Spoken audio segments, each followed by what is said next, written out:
नमस्कार दोस्तों। आज हम राजस्थान में मराठा प्रसार व उसके परिणाम के बारे में देखेंगे कि राजस्थान में मराठा कैसे आए, वो यहाँ की जो राजनीतिक स्थिति थी उसे उन्होंने किस तरीके से प्रभावित किया था। यहाँ आपका राजस्थान है। राजस्थान जब मराठाओं का यहाँ पे आगमन हो रहा था उस समय दिल्ली, जो कि केंद्र माना जाता है भारतवर्ष का, वहाँ पे मुगलों का शासन हुआ करता था। मुगलों का शासन हुआ करता था। उस समय भारत के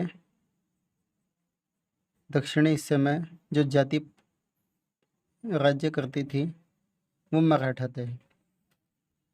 जब मराठाओं ने देखा कि केंद्र में जो मुगल है वो पतन की ओर बढ़ रहे हैं, और मुगलों के जो पतन का प्रमुख कारण था वो पारिवारिक कलेश था। परिवार में कलेश की स्थिति और आंतरिक संघर्ष। इसी बात का फायदा उठाकर जो मुगल थे उन्होंने उत्तर भारत की तरफ बढ़ना प्रारंभ किया, और वो बढ़ते हुए सीधे कहाँ पहुँच गए? मालवा, गुजरात, यहाँ की सीमा तक जा पहुँचे। राजस्थान में उस वक्त राजपूत राजाओं का शासन था, और यह जो राजपूत थे उन्होंने इस स्थिति को देखा और इससे निपटने के लिए कि इस समस्या के कैसे सुलझाया जाए उन्होंने प्रयास किए।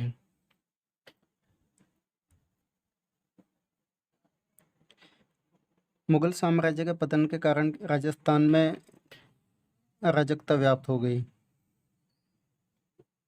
और इसी अशांति का फायदा उठा के जो जो छोटी मोटी रियासतें थी वो सब भड़क उठी। एक इतिहासकार जदुनाथ सरकार, एक इतिहासकार हुए थे जदुनाथ सरकार। उनका एक कथन बहुत काफ़ी फेमस है। उन्होंने कहा था इस परिस्थिति को देखते हुए कि समस्त राजस्थान एक ऐसा अजायब घर बन गया है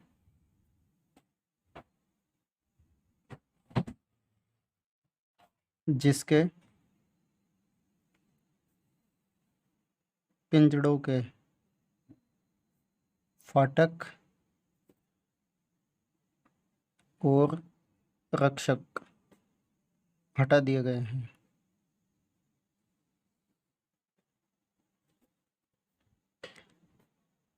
बात है 16 नवंबर सन 1713 ईस्वी की।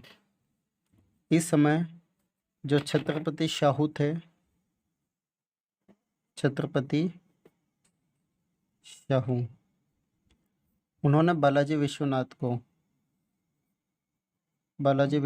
अपना पेशवा नियुक्त किया।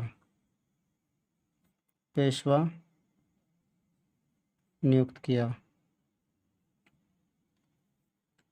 बालाजी विश्वनाथ की मृत्यु के बाद, उस समय जो छत्रपति शाहू के पेशवा थे बालाजी विश्वनाथ, उनके मृत्यु के बाद छत्रपति शाहू महाराज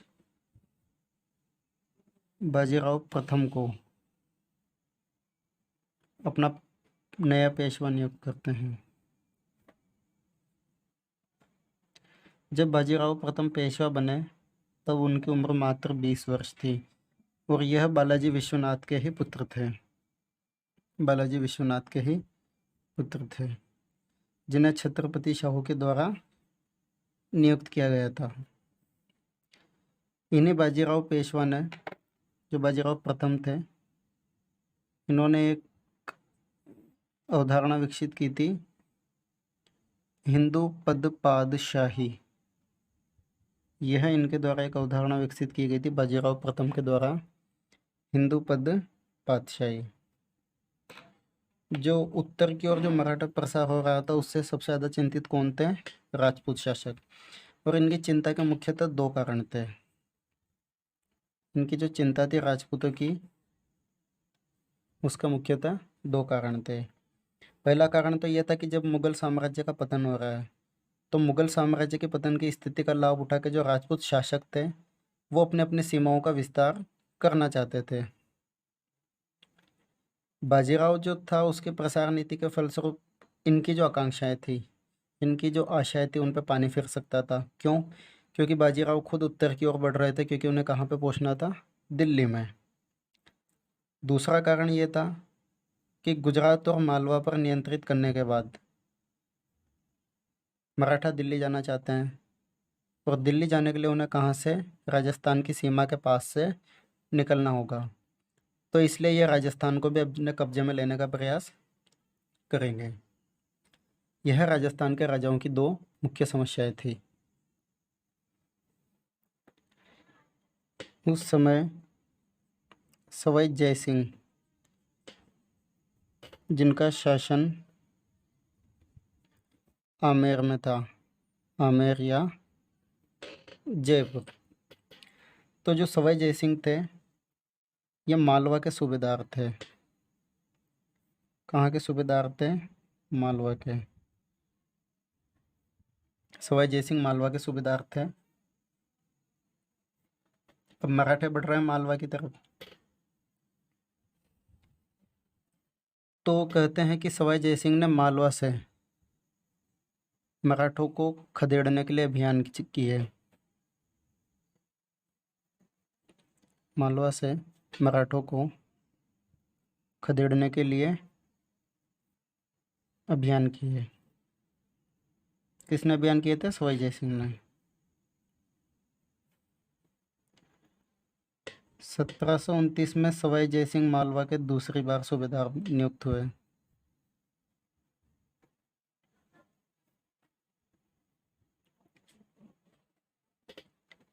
1732 ईस्वी में सवाई जय सिंह मालवा के तीसरी बार सूबेदार बने।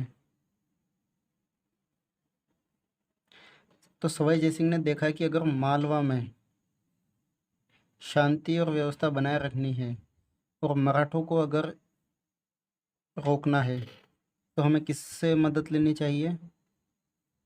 मेवाड़ से सहायता लेनी चाहिए। तो अगर मेवाड़ राज्य से सहायता उपलब्ध हो जाती है तो हो सकता है कि हम मराठों को रोक पाएँ।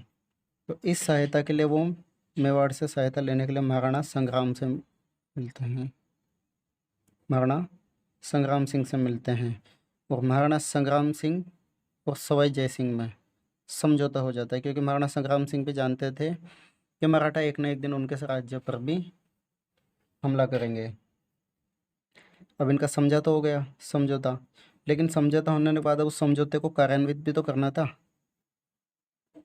तो उस समझौते को कार्यान्वित किया जा सके उससे पहले ही जो मराठा थे वो कहाँ पहुँचे? मालवा।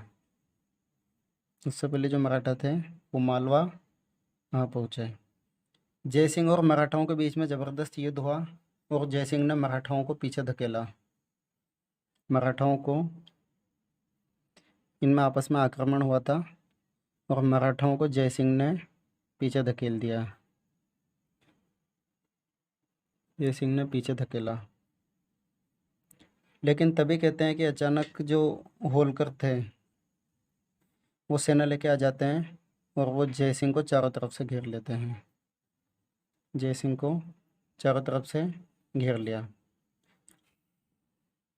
इस कारण जय सिंह को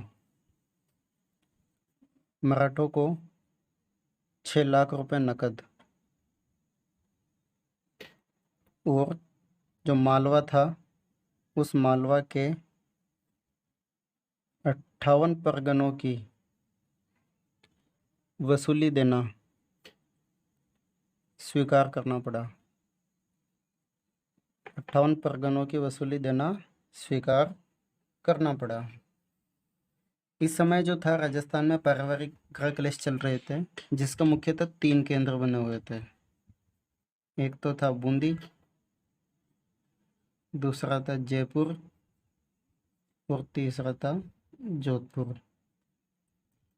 और ऐसा कहा जाता है कि मराठाओं का जो सर्वप्रथम हस्तक्षेप था वो बूंदी में हुआ, क्योंकि उसने मराठाओं को निमंत्रण बूंदी रियासत ने ही दिया था सर्वप्रथम राजस्थान में।